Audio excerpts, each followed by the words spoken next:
Hi, and welcome back to Retro Room, and today we're going to be taking a look at the Nelson Sullivan Wikipedia page.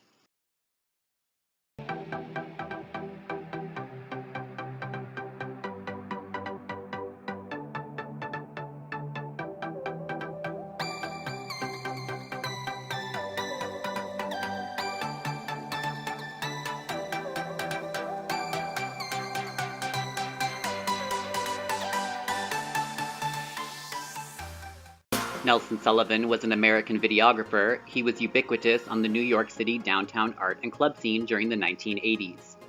Sullivan was born in Kershaw, South Carolina on March 15, 1948. His family was upper middle class, and from an early age he was given music lessons with consideration for a career as a classical pianist.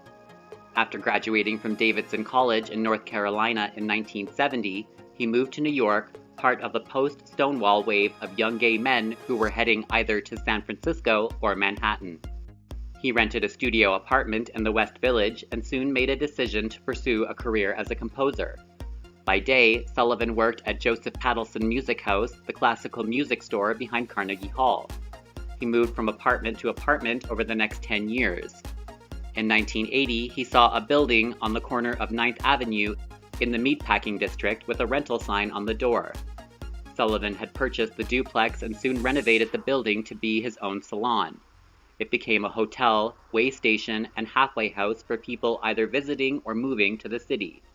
Artists, musicians, and performers dropped by at all hours to hang out.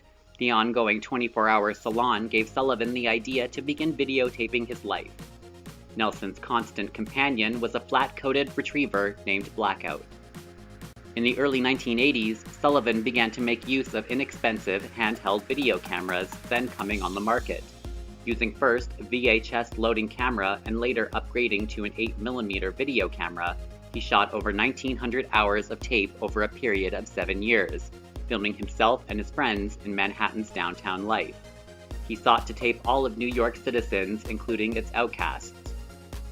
He taped anything and everything that interested him. Performances in bars and clubs, house parties, gallery openings, park and street festivals, late-night ruminations of his friends, conversations with taxi drivers, sunset walks with his dog on the West Side piers, and a variety of behavior on the part of the people he met on the streets of New York City. As well a frequenter of the galleries, clubs, and bars of the Lower East Side and Greenwich Village, Sullivan was on the periphery of the Warhol crowd's later incarnations. Headquartered a further north at 17th and Broadway, and at Max Kansas City on Park Avenue South, he counted among his friends a variety of that scene's characters, such as Andy's young friend Benjamin Liu, singer Joey Arias, fashion designer Alexis Del Lago, and actress Sylvia Miles. All of these, with the exception of Miles, were drag queens.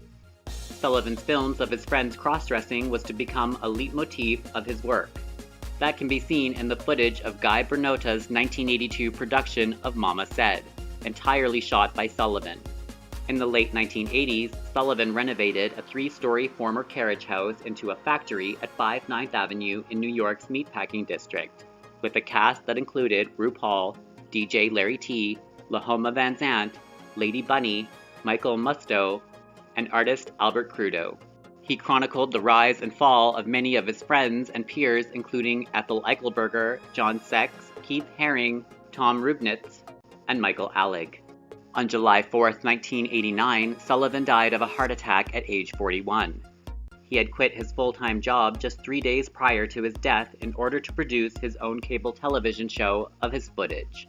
In October 2012, New York University's Fales Library and Special Collections accepted the Nelson Sullivan Video Archive as a donation from Atlanta's Dick Richards and David Goldman and Robert Coddington of Durham, North Carolina, operating collectively as the 5 9th Avenue Project.